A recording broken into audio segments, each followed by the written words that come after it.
Good evening, tēnā koutou. My name is Lucinda, and I will be coordinating this evening with my two speakers, Kynan all the way from Canada, and Adam Holloway, who's calling in from Golden Bay this evening. So, firstly, Adam, he's a lawyer from Wotton and Kearney in Wellington, and he gives advice to MPS and its members. And then Kynan is a rural physician who works in Canada and is also a GP here in New Zealand. Tonight's webinar is supported by the University of Otago Department of Rural Health and the Royal New Zealand College of General Practitioners, notably the Rural Hospital Medicine Division. This evening, our webinar is focusing on medical assisted dying, which will be legal as of the 7th of November this year. We're not here to discuss the ethics of this decision and whether we agree with it or not.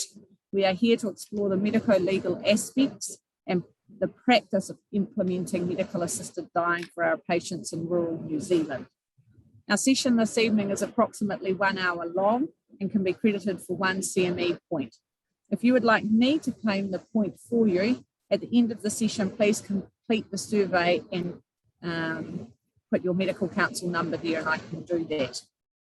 This evening, we have limited PowerPoint slides as we endeavour for this to be very much a chance for you to all ask any and all questions around the medical assisted dying, especially from a medico-legal point of view, and to utilise Kynan's experience with medical assisted dying in Canada. I will now ask each of our speakers to introduce themselves and their connection to medical assisted dying. So shall we start with you, Kynan, and then we can go to you, Adam, and then you can start your slides from there. Sure, thanks, Lucinda. Kia ora koutou. My name's Kynan Basley. As Lucinda mentioned, I'm a New Zealand trained GP, trained in Otago, and then in Nelson did my GP training before moving to Canada 12 years ago. Maybe I'll just let Adam launch into things, and then after Adam's spoken, I might just talk through, the process that got me involved in assisted dying over here in Canada, and the process as to how it relates back to New Zealand, and then give you a few ideas as to what I've learned in the last 5 or 6 years with assisted dying. So I'll hand it over to Adam at this point. Kia ora, my name is Adam Holloway, and as Lucinda said, I'm a Wellington-based lawyer, and the majority of my work is working with MPS and its members assisting doctors. So my interest is that I expect it's likely that I'll be grappling with aspects of assisted dying and the End of Life Choice Act as we learn to become familiar with it. And I think inevitably there will be questions that arise about its implementation and people seeking advice if they come across a patient who does ask for assisted dying, and you as doctors might be grappling with whether that's a process you want to get involved with. But it's always been of interest to me as a lawyer who works in the space, so I did make a submission on the bill as well, not for or against, but just in terms of its drafting and how it would function and operate.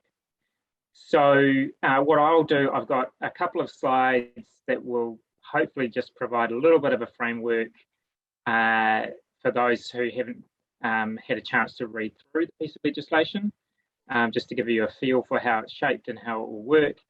Then I'll let Kynan, who's got some real life experience with a regime like this, and I can sit and play back up if anyone's got a legal question that they want me to address. Piece of legislation we've got to deal with is the End of Life Choice Act 2019. Obviously, that was a while ago, but the process was very unusual and unique, in fact, in New Zealand, is that Parliament agreed on what the law would be and then asked us to vote whether or not to bring into force that specific piece of legislation, rather than asking us to vote on the idea of assisted dying and to leave the drafting up to them afterwards. So the process, in very broad terms, is that someone will ask for assisted dying, and there's an issue I'll touch on briefly later about some restrictions on whether or not you can be a person who actively raises that with your patient. You can't, it has to be raised with you. But if you then choose to remain involved in the process as the attending doctor, you then immediately take on, you accept a set of obligations, which is the sort of initial gateway counselling process where you will be running through a range of considerations with your patient about whether they're making this choice freely and whether they understand the choice they're making. And I'll go through what those obligations are in terms of more specifics in a moment. But if you decide to remain involved, you go through that Section 11 process and then you sign a form, which if your patient wants to carry on with assisted dying, then they countersign that. And that's the first gateway that people will pass through. It's slightly odd, in my view from a lawyer, is that those Section 11 obligations, they're reasonably substantive. It is a chunk of both work, but also, careful, professional counselling that you will need to go through with a patient to fulfil that Section 11. But it's only then afterwards that you have to give an opinion about eligibility and competence. So those two things sort of the wrong way around, potentially, because you've already done quite a lot of work for someone who may not in fact be eligible or competent. So those are the two key things. Your patient has to be both eligible for assisted dying, and they have to be competent to participate in the process. If you reach the view that your patient is eligible and competent, you sign a form, and then the Ministry of Health appointed group, the SENS group, will have a list of independent doctors that the file gets sent off to, who will give a second opinion to confirm the eligibility and competence. If there's a disagreement about competence, so if both people say yes, eligible, the patient can move on provided they have competence. If there's a disagreement over eligibility, then you need 2 strikes to get to move through. But a disagreement over competence can be resolved by a third-party psychiatrist.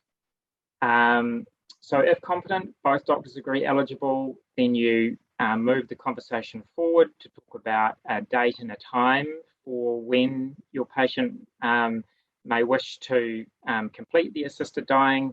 There are more forms to fill out. There are a lot of forms in this regime. You can make arrangements then for the administration of the medicine. And perhaps the reason why there are all these forms is that as the final tick of approval, there is a ministry or government appointed registrar who will need to go through all this paperwork and confirm that everything is in order and give permission for the assisted dying to proceed.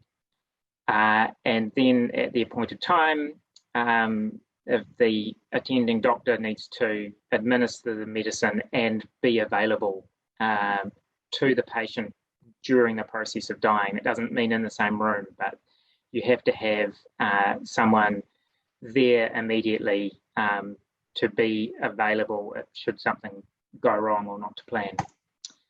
And then there's another form for reporting the death. So some issues briefly that might be worthy of discussion and might get people asking questions this evening. Conscientious objection.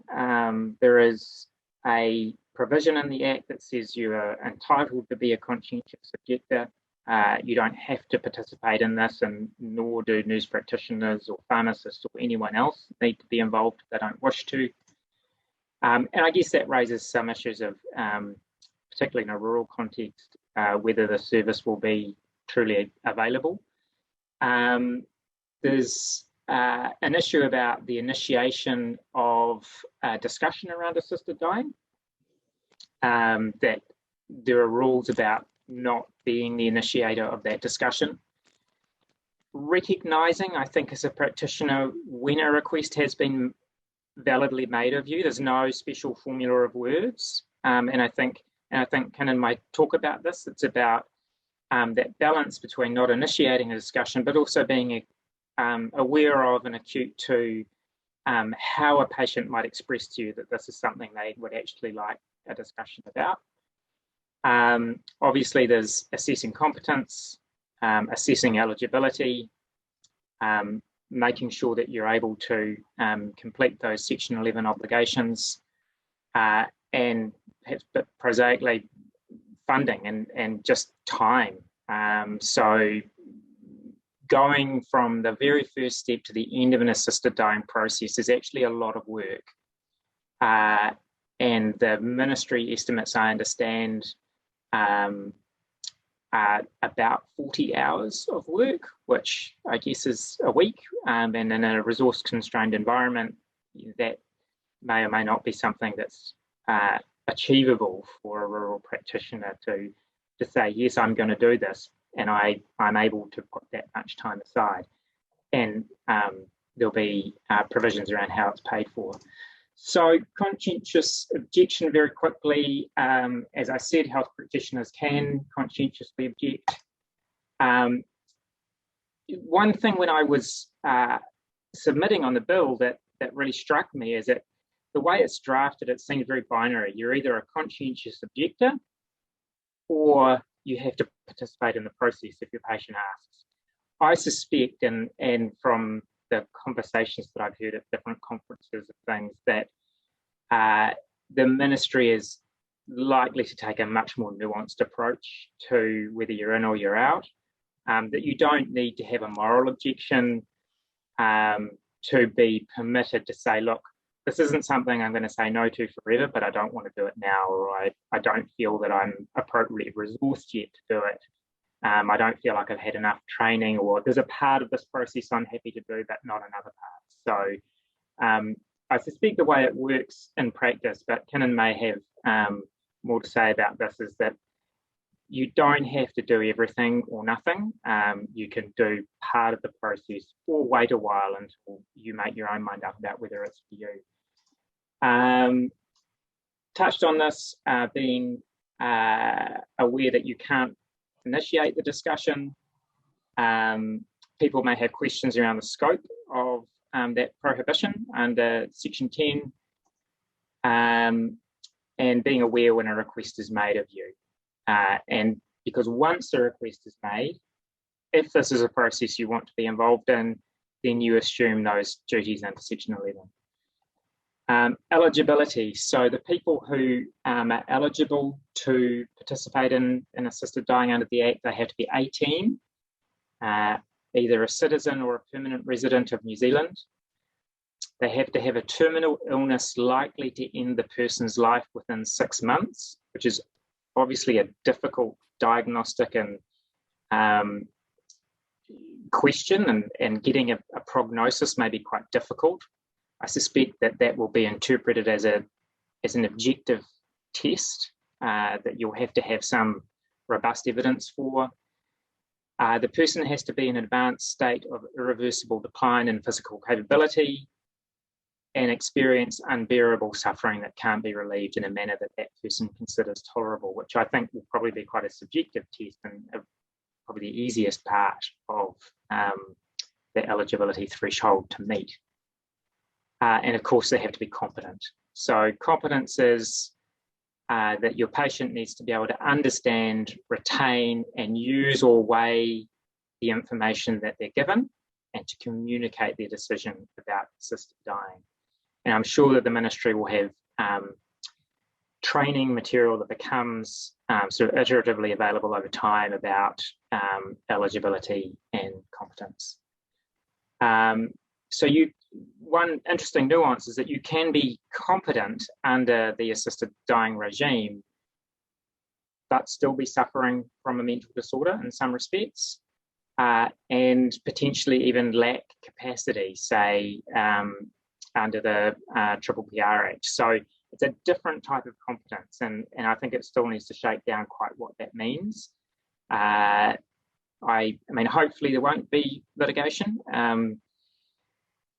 but probably there will, and I imagine that it'll litigation will probably take the form of judicial review, perhaps, if you've got two camps in a family and some people are really opposed, but they might try and get the court to clarify issues of, for example, competence. And of course, competence can't just be present at the beginning, it has to persist throughout the process. So if someone, I imagine that, and again, Kynan may well have some really great insights about this, is that it can be sort of time pressures or wanting to make sure that someone who is interested in assisted dying doesn't lose the ability to participate in the process because things move too slowly. So section 11, and forgive me, the reason why I want to pause briefly on the section 11 obligations is this is what you will be first confronted with. So section 11 says that a person who wishes to exercise the option of receiving assisted dying has to inform their attending medical practitioner of their wish. And once that wish is expressed, if you are prepared to be involved in the process, the attending medical practitioner must. So these are obligations that you take on. And I will go through them because I think it's worth reflecting on how substantive these are. And these different components probably raise questions and issues, each one of them. So you have an obligation to give your patient their prognosis, information about the irreversible nature of assisted dying, information about the impact of assisted dying. You have to personally communicate with the patient about their wish at intervals determined by the progress of their illness. You have to ensure they understand other options for end-of-life care. You have to ensure that they know that they can decide not to receive assisted dying at any stage during the process. You have to encourage them to discuss their wish with other members of their family and friends and counsellors, but you can't insist that they do so. You have to ensure that they know that they're not obliged to discuss their wish with anyone, ensure they've had the opportunity to discuss their wish with those whom they choose, so quite a facilitative role, and do your best to ensure that they have expressed their wish free from pressure from other people. So all of that together, I guess, is where you get, the first chunk of your 40 hours from. That's quite a list of things to do. So section 11, two more slides. Very briefly, funding model of care. This has not been nailed down completely yet, but essentially it's a fee for service in modules. So if the section 11 part will have a certain bit of funding attached to it, perhaps doing the competence and eligibility part will have some funding attached to it, and then completing the assisted dying. There'll be rules about when people can ask for co-payments. And I think there'll have to be quite a bit of work from the ministry about making sure that assisted dying is in fact as equitably as possible made available throughout the country, because there'll be patchiness in terms of both practitioners willing to be involved and also just boots on the ground. And in rural areas, they just may not be sufficient people around able to do this. And lawyers always talk about risks at the end. I just note there that if you follow the process, you have immunity, obviously, from criminal liability. You have immunity from civil liability. I've said mostly. And the reason I say mostly is really that last bullet point, that you can still be held accountable in a professional sense for getting this wrong. And you can be held accountable under the Act itself for not following what the Act requires of you. There are offences and fines and whatnot. So I'll stop that share now and pass over to Kynan to talk about it from a much more practical perspective, hopefully. Sure, thanks, Adam. Just before you start, Kynan, I can see there's a couple of questions that have come in, Gary.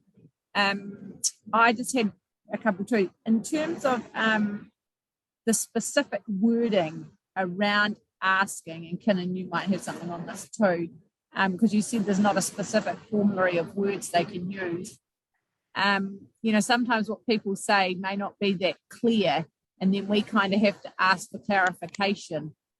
that kind of potentially concerns me if I'm then asking for clarification, and if can it be interpreted that I'm sort of suggesting it, or around the request for medical assisted dying.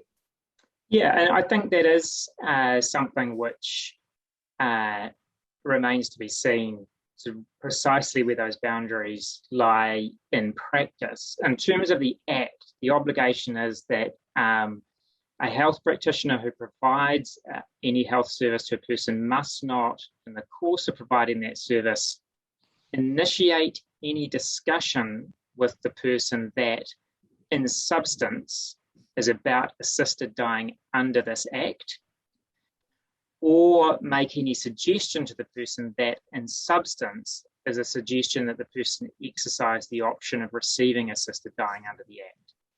Now, I think it is going to be really difficult because, in terms of care plans and people who are facing death, and this, I appreciate that I'm coming at from a non-doctor perspective, but I imagine that a huge part of the value that you guys offer is that you can have really robust discussions about, well, Jim, you are going to die. We need to talk about what that looks like, and we need to do some care planning for you, and we need to talk about whether or not you want aggressive resuscitation, or what type of pain meds you want. So I think you'll inevitably be sailing reasonably close to the wind on some of those discussions, but provided you don't say assisted dying under this Act, so as part of care planning, Jim, one of your options is that you could receive assisted dying under this Act, then you should be fine. Because the law is going to have to acknowledge that you need to have discussions with patients about dying, which you've been doing for forever.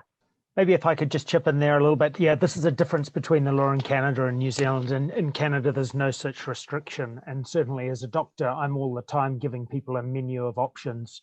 And it's no different really when it comes to, for example, a patient with cancer. I'll give them all their options, whether it be aggressively treating it, no treatment, and assisted dying would be part of that. But obviously, we're restricted in New Zealand with the legislation, so there's not the ability. So I agree what you say, Adam.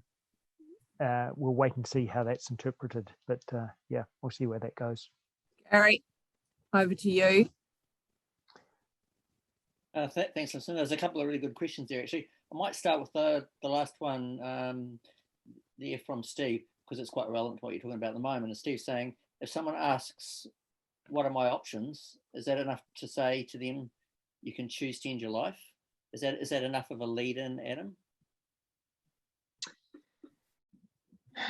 Yeah, it's not an easy question because we're dealing with a regime that's not enforced yet. So we can only look forward and imagine how and rationalise how it's going to be interpreted. But is that initiating a discussion about assisted dying? I mean, I would hope, let me put it that way, I would hope that the answer is no, that's not initiating a discussion. If someone says, what are my options? Then I think you ought to be able to say, well, they include X, Y, Z and assisted dying. And that you are not initiating that discussion. If someone has squarely asked you for what all of their options are around end-of-life care. Great. Okay, that's good. It's obviously going to be a bit grey, I can tell. Yeah. There's a couple of questions there from Jan, which might be a little bit more straightforward. The first one is around the role of advanced directives. And if someone has an advanced directive, does that take priority over the fact that later on they may be judged to be not competent?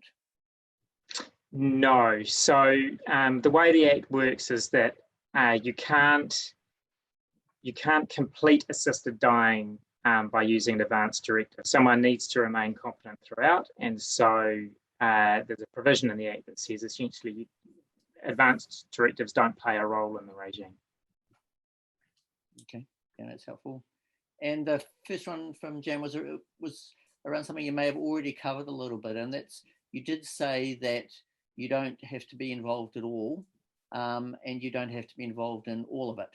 So clearly it is possible to start the process, perhaps even getting to the point of signing the Section 11 form, but then handing over the next parts of that process to a colleague. Is that right? Yeah, so the Act's not really drafted that way, but I practically, I think it's going to have to be interpreted that way. And what I've heard in discussions with people is the minister recognises that's how it is going to have to work, because there won't be enough practitioners resourced, even whether or not they're willing, but just to have the time and the resource to do all of the process. So I think it's likely, and I also hope that before the 7th of November rolls around, the ministry will make it clear that you can choose not to be involved in part of the process, not only for reasons of conscientious objection, but just because that's not a service that you are able to provide. Right, thank you. Okay, Kynan, over to you. Sure, thank you. So as I mentioned, I've since 2010, I've been working here in Canada, and in 2016, the medical assistance in dying legislation was passed here in Canada, which is the equivalent of the assisted dying in New Zealand. My role here, I work as a community GP in a rural area. I also do work up in Nunavut, which is the Arctic territories in northern Canada. And I run a little clinic down here in British Columbia, and also work down in the hospital in emergency. So it's a very varied role. Really my involvement with the assisted dying came in here because I ended up with a patient who was in his 50s who came in and had developed stage 4 bowel cancer, and he asked me whether I could help him with assisted dying. And really it was very early on in the process. There was no experience in the area, nobody had been involved with it. And it led me to do quite a bit of thinking as to, do I want to be involved with it or not? And I'm sure a lot of New Zealand doctors are in the same situation. There were quite a number of anxieties that I had early on, and I thought I'd just talk through them because I think they're worth thinking about. I've been living in a small community here of 4,000, and I was concerned about the whole perception of, how would it be that I was seen as being involved with assisted dying? How would I take it personally?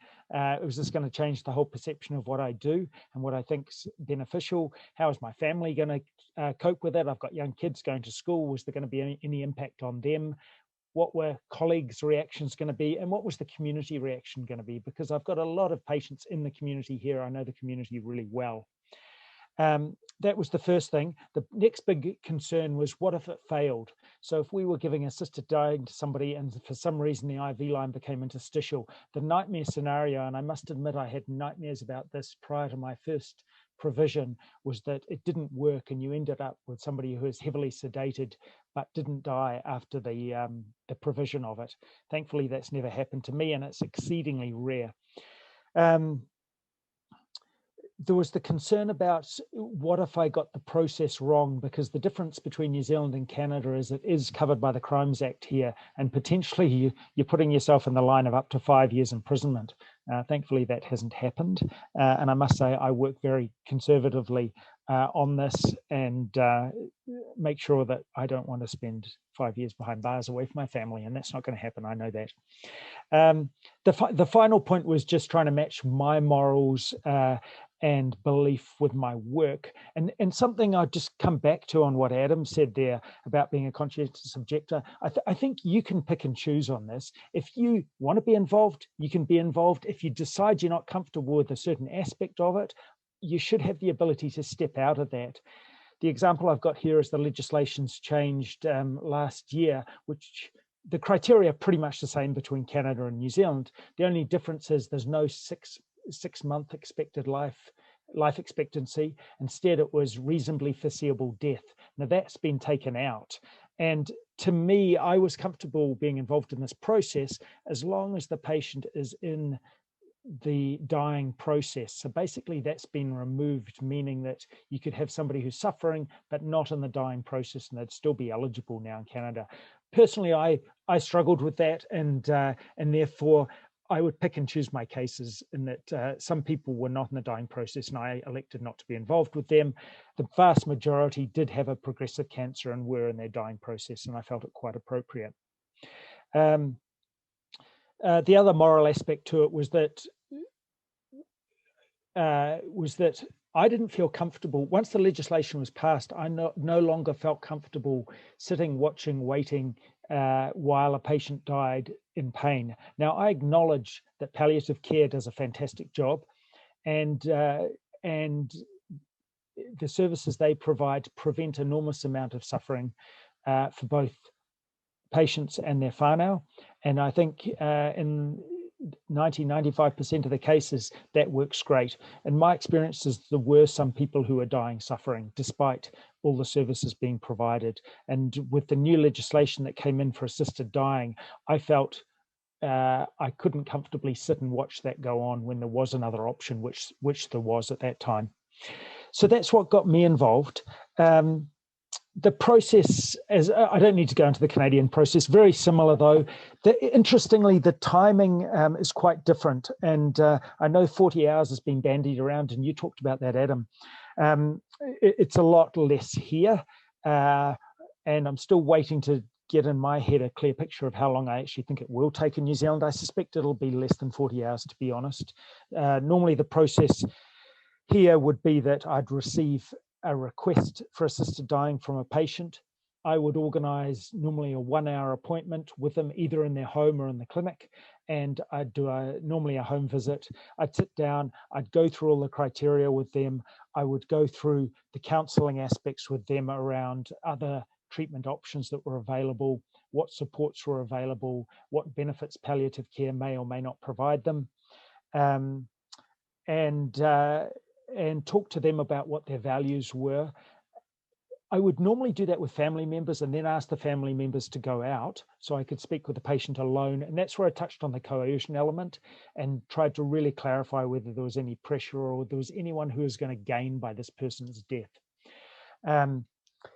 So the first assessment took me face-to-face about an hour, and then there was probably another hour, 45 minutes, an hour or 45 minutes, looking into patient notes, looking into recent imaging, oncology notes, and trying to gather collateral information, talking with family members, just to make sure everything tied together and it made sense. And I think that's where you've got to pick up on that coercion part there. And then once that was done, there was some forms to fill out. I'm involved, actually, sorry, just as a bit of an aside, I've also been appointed to the SENS group, which Adam mentioned, for the Ministry of Health. And I would say that everything I'm talking about here doesn't represent that group at all. It's my views and my experience. So I'll just throw that in.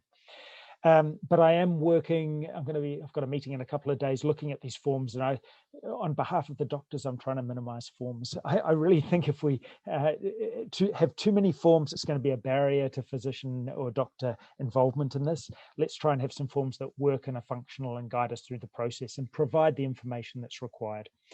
So trying to work on that. And then the patient would set the date, and at any point they could pull out. And then coming back to what Adam mentioned about needing to be competent throughout the whole process, similar in Canada, at the time of the day of delivery, I met with the patient, their family. I asked the family to leave for a few moments. I'd have the same coercion talk with the patient. I'd get their consent, so there was no one else around to pressure them. And they needed to be, and I checked their competency at that point. And so, yeah, so that was the process there. They had to be competent, and there were a few patients who were not. And I can think of a couple who had brain metastases, and unfortunately they were no longer competent and able to confirm that on the day, and therefore the whole procedure didn't progress. From there, a date was set, a prescription was done, and we can talk about medications in a few minutes. And then on the day, it would be a case of me picking up the medications. I've got a feeling in New Zealand, they're actually going to try and get the medications to you, draw up the medications. Once again, I've got a feeling that New Zealand, it's all going to be drawn up, which is great because that's actually it's quite a big task getting it all drawn up. Meeting with the family, getting that consent, and then going through getting 2 IV lines in place. Now, there are IV treatment options, or there's the oral. Exclusively in Canada, I was involved with IV, and every patient was given the choice, and everyone elected to go IV. And I believe that's probably 95% of people are doing that for the reason that with the oral form of treatment, if somebody vomits after they've been given it, it gets into a grey zone as to how much did they ingest and how much was absorbed and how much wasn't. There is always the backup option of IV and IO options there. But in my experience, it was purely IV and never needed to place an IO. And then, so the family would be back in, and normally the patient would turn and say, I'm ready to proceed. I will have talked to the patient and the family as to what they can expect. And generally, I would explain it that once they give the go-ahead, I would start to give them medication. And to run through, first off, there's a benzodiazepine as a sedative, anxiolytic, and people would normally within about a minute to 2 minutes would give a big yawn and settle into their pillow. Then after that, they would be given an anesthetic agent, and by that time people might snore for 10 to 15 seconds and then become very quiet, and gradually their respirations would stop. And then after that they received a paralytic, and at that point you could stop. However, in British Columbia they also brought in a long-acting anesthetic agent at the end, which was also given, meant to be for particularly strong and healthy looking people, just in case. However, it tended to be used for everyone because, once again, nobody wanted to fail at this. The whole process would take about 15 minutes, and I would say the majority of people, it wasn't that I was holding their pulse or anything, but I suspect most of them had actually, cardiac function had ceased by around about 5 to 7 minutes. So it's very quick. It was very peaceful. Nobody was waking up. Nobody was gagging. Nobody was crying out. They were surrounded by their loved ones in a place of their choice, on their terms, and they passed away in a very, very peaceful way. So that was my experience. And then afterwards, the focus was turned to supporting the family. And I'd follow that up with contact with the family a few days after that. So really, my conclusions from my experience here is I was very anxious and cautious to get involved with it. I believe it's a very valuable service. It's patient-centered. It's a caring service. It prevents people suffering who don't want to suffer, where it can be avoided. Really, I came away being a really quite strong supporter of it. I slept very well the night after any provisions, because I really felt that that person had died in a beautiful, peaceful way with their loved ones around them, and that's what they wanted. So that was my experience. Just coming back, I've talked about the hours. I know you brought that up, Adam. Conscientious objection, you can make your choice. You need to be competent at the end. I think we've talked a bit about the medications. Were there any other questions on that? I'm sure there will be, Kynan. It was really interesting to hear that, to actually run through the whole process and what it might be like, to enable us to slightly envisage. I'm sure when if you do partake, it will be different for everyone. But I just, from a practical point of view, in terms of what wording do you actually use to exclude coercion? How do you actually confidently exclude it? What words do you use? So bearing in mind that normally it was one-to-one with me and the patient, I'd ask, is anyone putting pressure on you to request assisted dying? Is there anyone who will gain out of your death? And there was the normal wills and things like that. Then I'd often ask family members, and sometimes separately, do they think anyone's putting pressure on the person? So try and gathering collateral information to confirm that. And there'll be multiple times when I would be asking that question. So really, it was just the straightforward: is anyone putting pressure on you to do this? Yep, that was the way Okay. to do it. Mm. Adam, do you have any input around the coercion side of things? Is there anything from a medico legal point perspective that you'd add from that side of things? Maybe just one brief comment. I mean, it's interesting that the drafters of the legislation don't expect perfection. So it's not that you have to be responsible for ensuring absolutely that there is no coercion. What the Act asks you to do is to do your best to ensure that the person expresses their wish free from pressure from any other person, including by conferring with other health practitioners who are in regular contact with the patient and conferring with members of the patient's family that they are happy for you to speak with, and obviously the patient themselves as well. So the standard is to do your best. You're not certifying a complete absence of coercion, although obviously if you had any suspicions at all, and I'm sure just at a moral level, people would step out of the process at that stage. And in fact, that's also what the Act asks you to do. But it does say that if you become aware of or suspect coercion, then you have an obligation to pause the process. So that's the wording of the Act. It's to do your best, and in the event that you believe there might be coercion, then you have an obligation to stop. Great, thank you. Some other phrases I've heard: if you changed your mind, how do you think your family would react? And how do your family feel about your decision to use medical assisted dying? There's some other slight ways of inquiring around that.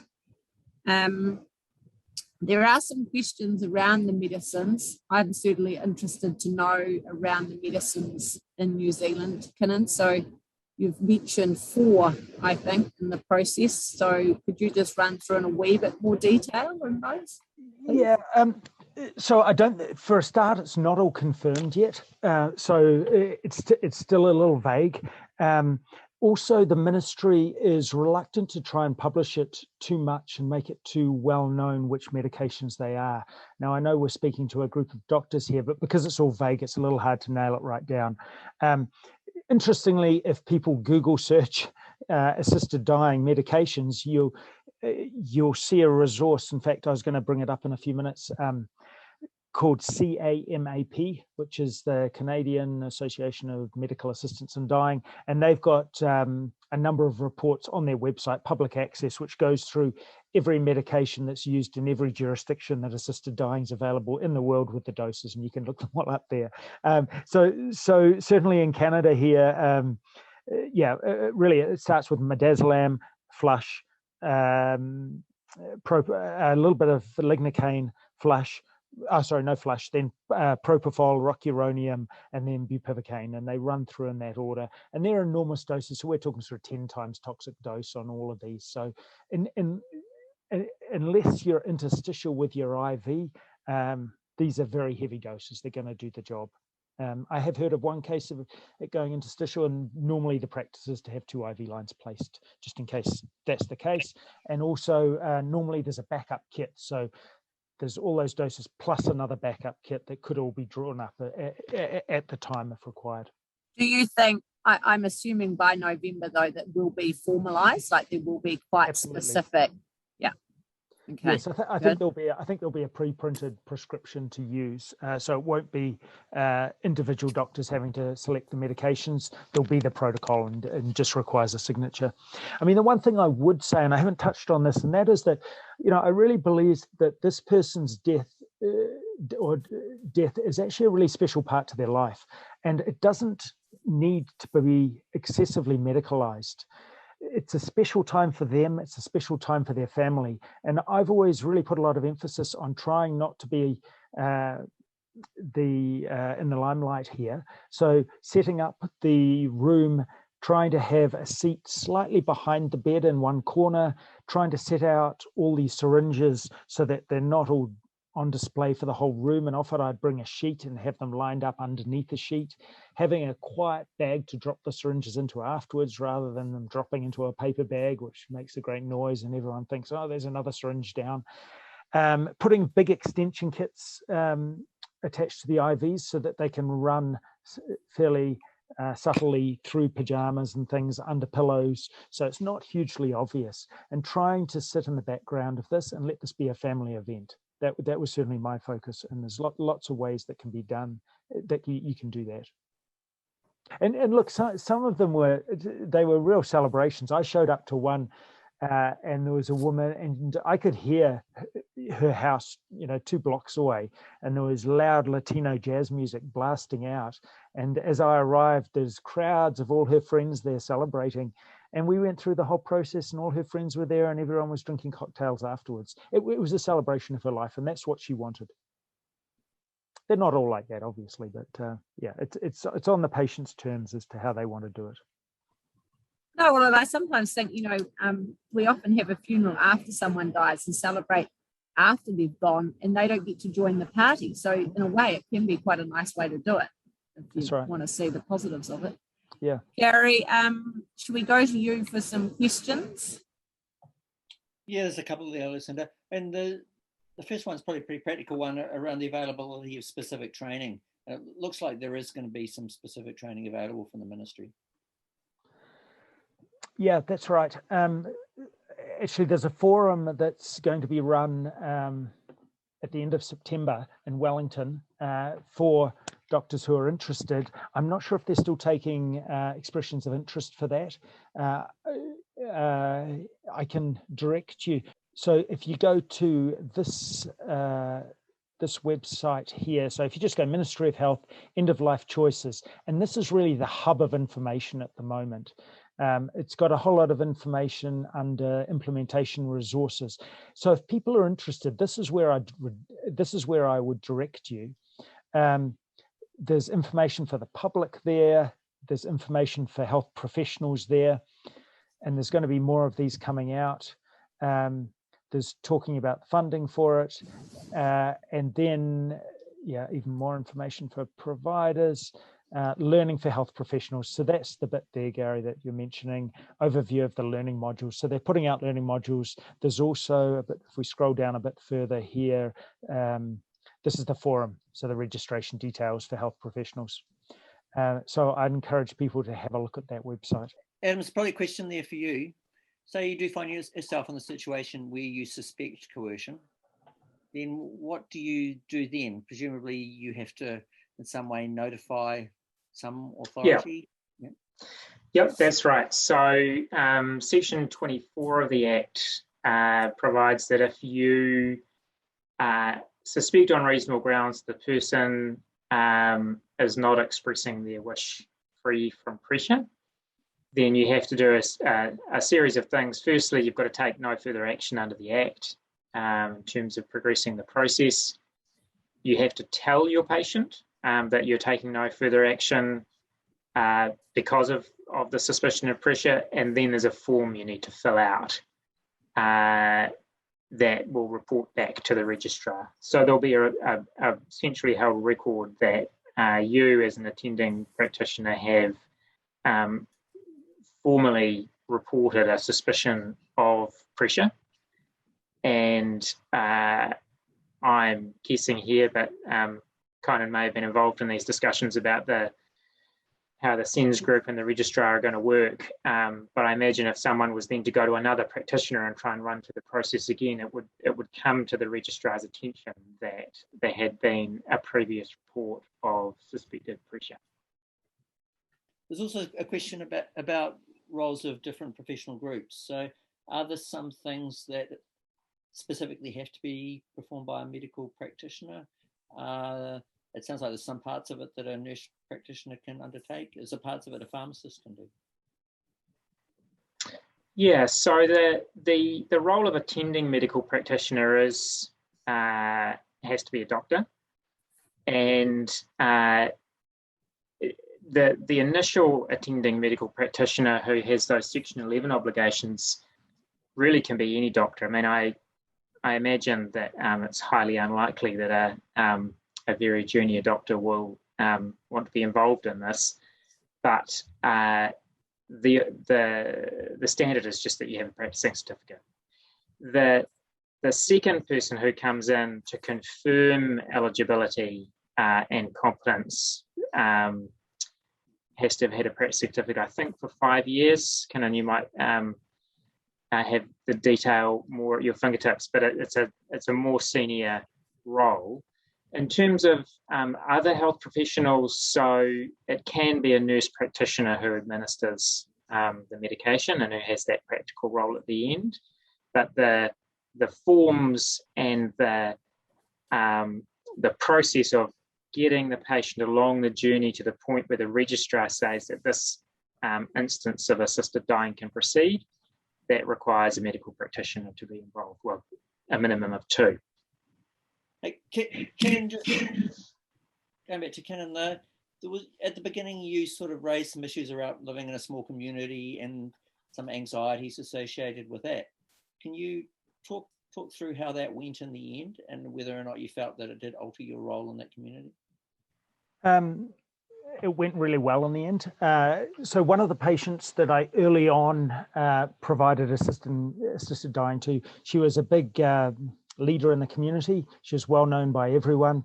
And it was very public as to what was happening and that she had a terminal illness. And both her and her husband were very vocal as to what they'd chosen to do. And so as a result, people rapidly found out my involvement. And universally, I had support. And it may be there were people who didn't support what I did. I'm sure there were, but they were too polite to say anything in the supermarket. Rather embarrassingly, I had cakes and pies delivered to my doorstep with little notes saying, "Thank you so much for helping such and such." Even now, so that was 3 or 4 years ago, even now I'm still seeing people who pull me aside and say, "Thank you very much for helping that person. They were a friend of mine and I know they died in a peaceful way." So it was completely supportive. Yeah, very supportive. Canadians are very polite, and I'm sure there's a few who do. Well, I'm certain there are a few who disagree, and that's okay. I respect that, because really, I'm not here to push this on people. This is their choice. This is their request, and all I'm doing is responding to their request. So, if people aren't interested, I'm not going to push them in that direction. There's people talk about, and you have briefly touched on this, Kynan, but about the ethos of first do no harm. And I feel like some people, that's definitely come up in discussions with some of my colleagues. So I just wondered if you could give me your perspective on that, please. Yeah, so certainly once there's legislation in place, it changes the playing field in my mind on that. So I actually believe that leaving somebody who's suffering and leaving their family suffering is causing harm. So I'm not trying to swing it round here, but I do believe that I couldn't sit back and watch that go on when there's another option. So that's the way I deal with the do no harm. I think we're causing harm by doing nothing, and it's not as simplistic as black and white as to harm or no harm. I think what we're doing is trying to choose a route that minimizes suffering here. And on the other webinar in June, the other gentleman, Cam, he certainly talked about defining harm, didn't he? And how we define harm. So great, thank you. I just wonder if you have any other advice around how you see this, what planning people will have to do rurally to put this into place. And then also, can you just extend the acronym SENS and just tell us what that stands for? Yeah, so planning, as far as the planning goes, it's rurally, to start off with, still being organised as to how medications are going to get to people. I believe there's going to have to be some system whereby medical practitioners are able to travel to rural and remote areas, and they'll be funded to do that through the fee-for-service system, so that there's equal access throughout. So I know it's being thought about, and that's we're still to announce how that works exactly. So watch this space. Watch this space, exactly. Yeah.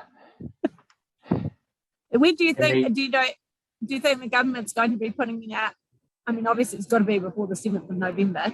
Yeah. I mean, there's probably not going to be a run, of people asking for this by the 7th of November or on the 7th of November. There may be a couple of people, but how do you envisage, like when it came into law in Canada, what sort of happened? What was the experience when it got legalised there? There was a bit of a rush at first, and I think that was because there wasn't the 6-month limit. I think that's what's going to ease it in New Zealand a little bit more. That their life expectancy is 6 months, which is going to exclude quite a few people who have it planned for the future. Whereas in Canada, there wasn't that, so there was a rush of people who were maybe going to their life expectancy was in the next year and a half or so who were applying for it quickly. But there were people starting to talk about it and ask about it. I think the difference is there was the referendum in New Zealand. So there's more public awareness of this in New Zealand than there ever was in Canada. So that may prompt discussions. I'm sorry, you did ask, SENS. It's the Support and Consultation Statutory Committee. And really their job is to maintain the lists of independent medical practitioners who can do assessments, of pharmacists, and to support the process. Great. Yeah, Adam, and if I can just chip in there. So yeah, support and consultation for end of life in New Zealand. And those lists are important because while any doctor can be the attending practitioner, the person who gives the second opinion will need to be a doctor who's approved to play that role by the SCENS group.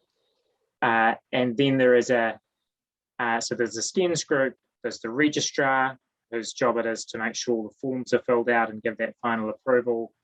And there's also a review committee that'll be established that perhaps be a little bit like the former abortion supervisory committee, a little bit. They're sort of sitting off to the side and just trying to keep an eye on how everything's running and be able to report back on how the Act's functioning over time. And there's also some landmarks that are put in the legislation to consider whether any amendment might be necessary in the future. Good to know. I had a question and now it's gone. In terms of this, what's happening in September with the ministry teaching? What's that day, weekend? Yeah, so it's a 2-day function. The first day looking at I think more the paperwork process of it. The second more the practical actually provision. Okay. And people can attend either one day or both the days, I understand. There are limited numbers and I'm not sure where they've got to as far as filling those, but I think if people are interested, it would probably pay to contact the ministry earlier rather than later. And as someone said, pending lockdown. Yes, that's right. There's just one last question, and I think then unless anyone's got any other burning questions, I'll just read this one, Gary. So how long are we envisaging this process might take from patient request to needle, given they only have 6 months to live? I don't. It really doesn't have to take too long in my mind. I wouldn't. I'm guessing here because it's a different process, but I would have thought that most people within a 7 to 10 day period could get all this sorted out at the fastest. I think it's important to recognise this is not an acute service, and I've had a few requests here saying this person's on the ward and they're dying and they want assisted dying right now, and they'll be rapidly declining, and they're wanting something done within 48 hours. And it's not a service that has that availability, and certainly in rural areas it doesn't, like where I am. If I went on holiday, there'll be nobody to do the assessments. There are thankfully a few other practitioners who are working in the area now, but it's not an acute service. I think at minimum it will be a week to 10 days to try and get things up and running and get the assessments done, and it may well take a bit longer than that. I don't know, Adam, are you aware of any timeframes? Yeah, The only statutory time frame is that you have to have chosen your time and place for the assisted dying to occur at least 48 hours before the actual appointed time. So there's a sort of 2-day window built in there, but the Act doesn't impose any other time frame. So it's really just how quickly you can get things organised and run a process that's robust enough that the initial practitioner feels comfortable signing the forms, that the information can get to the independent practitioner, and that person then feels comfortable signing the forms, and that everything can then get sent to the registrar. So the time frame will be driven more by practicalities than the legislation itself. It doesn't need to be a long, drawn-out process at all. Who is the registrar? What's their background? I don't know if we've appointed one yet, have we, Kynan? No, they haven't been announced yet, but I understand that they're not a medical practitioner. They're more from the Ministry of Health, from the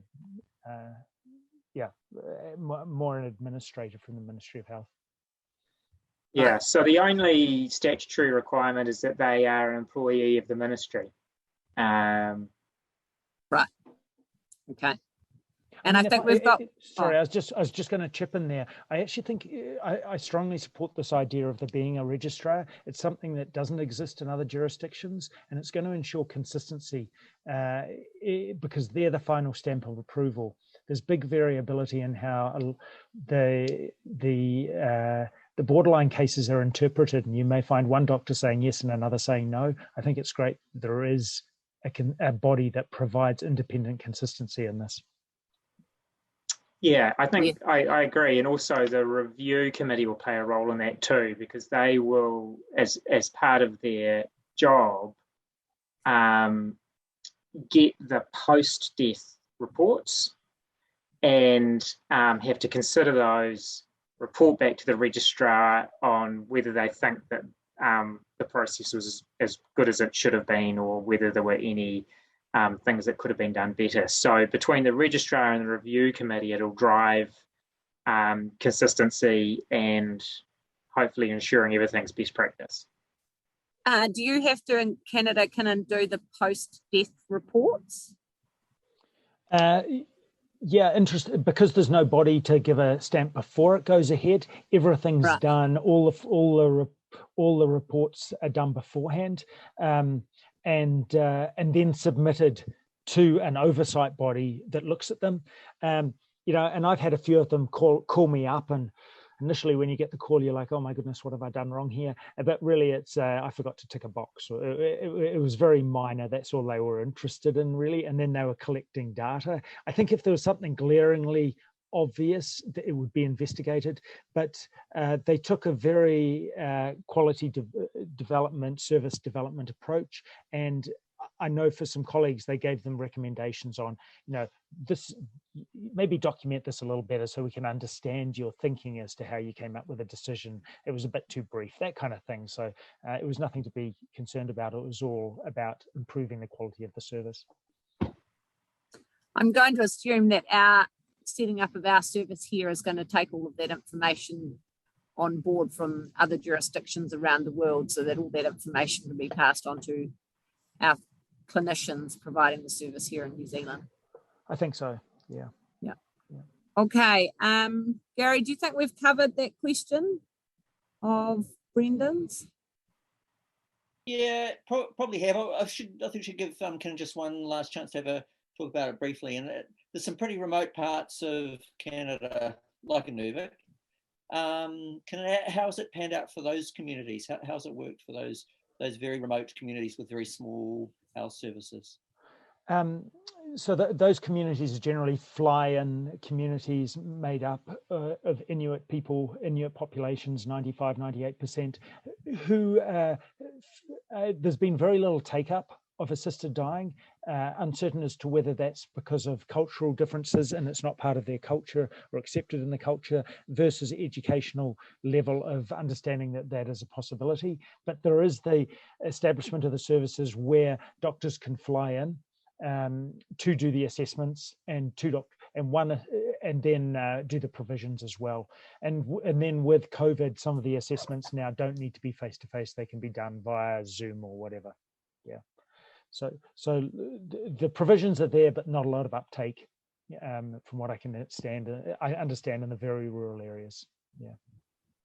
And from a cultural perspective here in New Zealand and the treaty, what's been the input into the development of this process in New Zealand from a Māori perspective, cultural perspective? Do you have any? They've been involved. They're on the SENS committee, and there's been consultation put out to Māori groups. That's my understanding, and the standards that are being developed in line with the Health and Disability Commissioner standards and the Treaty of Waitangi and those type of things. Yeah. Have you got anything to say about that, Adam? It's a bit of an academic point, really, but only that the process by which we got this law is a little unusual. So in a normal piece of legislation sponsored by a government, there would have been a policy development process which where officials would have taken into account and perhaps consulted with treaty partners and started to put some of that thinking in at the front end to how the law was drafted. But because this was a members' bill drafted by David Seymour, it was drawn from a ballot.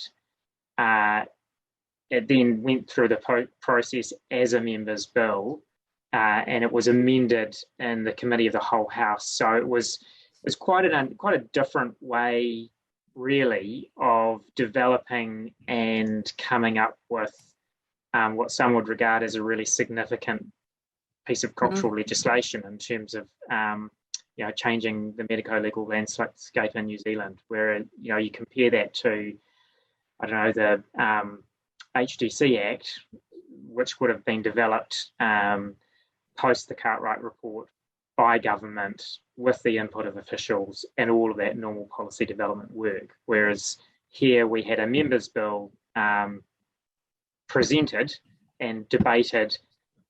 We debated the model that was pulled out of the hat, not one that was sort of developed and worked on by officials. Now, it might be a good thing or a bad thing, but it's just an interesting point for lawyers. Well, I think that's a great place to stop.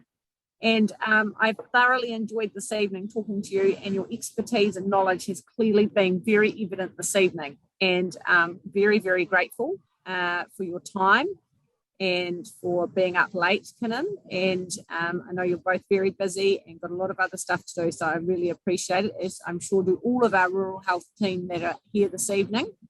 So thank you very much. Have a good evening, and thank you.